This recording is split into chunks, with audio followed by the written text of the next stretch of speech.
রাজু ও মনসুর ছোটবেলার বন্ধু। ছোট থেকেই তারা এই গ্রামে মানুষ। আজ দুজনে কাজের সূত্রে আলাদা জায়গায় থাকলেও যখনই সময় পায় ছোটবেলার সেই আড্ডা মারতে তারা আজও পটু।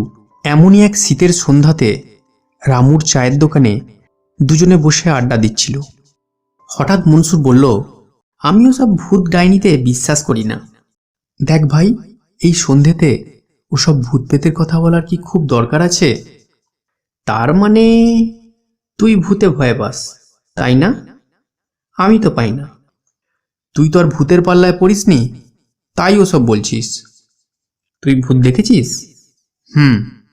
দেখেছি একবার, তবে কলকাতায় নয়, কলকাতার বাইরে। তাই নাকি? বল তাহলে, কোথায়, কিভাবে দেখলি? রামুদা, 2 কাপ চা দেবেন তো। শোন তাহলে বলছি।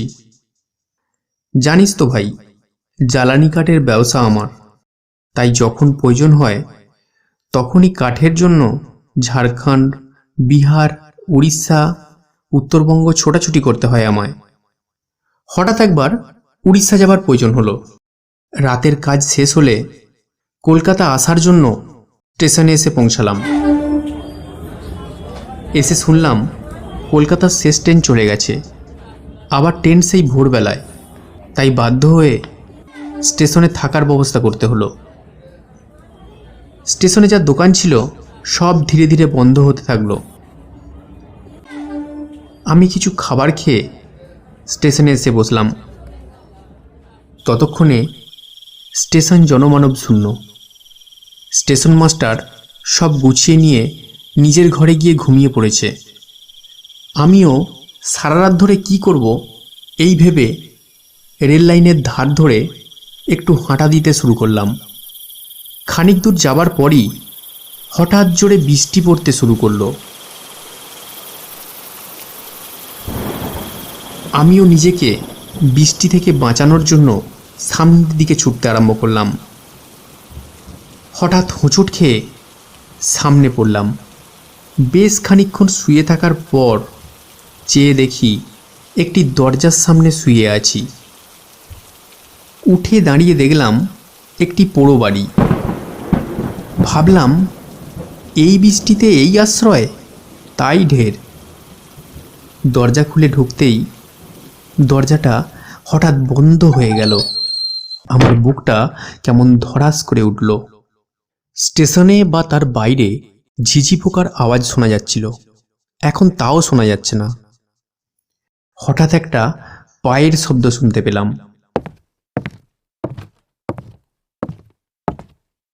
ভয়ে শিউরে উঠে বললাম, কে কে ওখানে? কোনো উত্তর এলো না। খানিকক্ষণ পর একটি আবছা ছায়ামূর্তি দেখতে পেলাম। ভয়ে কাঁপতে কাঁপতে মেঝেতে বসে পড়লাম। তখন নানা রকম শব্দ ভেসে আসতে আরম্ভ করলো। তার সাথে সাথেই কান্নার শব্দ ভেসে এলো। কান্নার শব্দে আরো ভয় পেয়ে গেলাম। হাত পা ঠান্ডায় আড়ষ্ট হয়ে গেল। নড়াচড়া করতে পারছিলাম না। তাও মনটা শক্ত করে ধীরে ধীরে উঠে দাঁড়ালাম। একটা হাত দিয়ে দরজাটা খুলতে চেষ্টা করলাম, কিন্তু পারলাম না।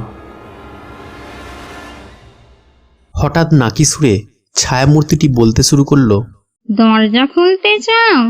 কে কে তুমি? আমি কে সেটা জেনে তুমি কি করবে?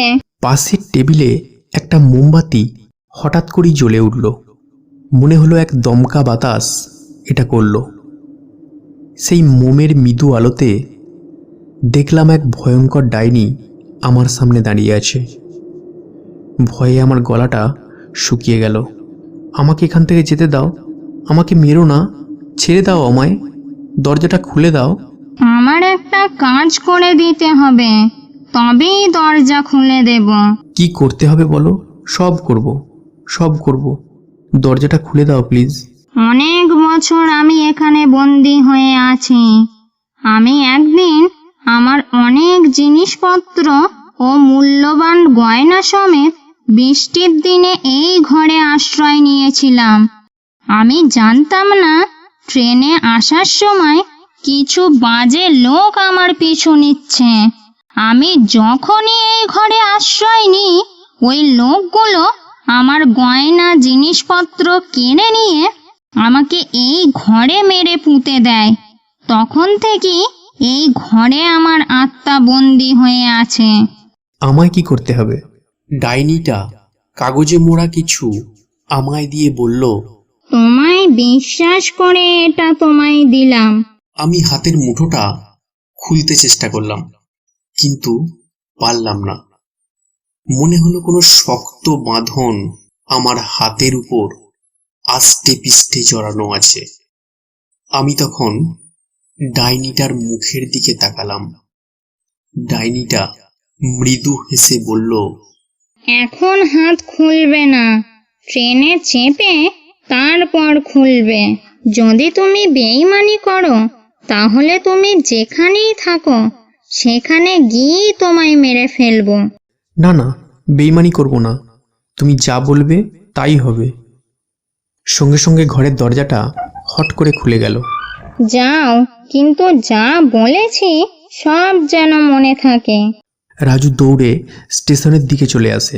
তখনই ভোর হয়ে যায়, ট্রেনও চলে আসে। রাজু ট্রেনে চেপে হাতের মুঠোটা খুলে দেখে একটা কাগজ, তাতে মোড়া একজোড়া পায়ের নুপুর।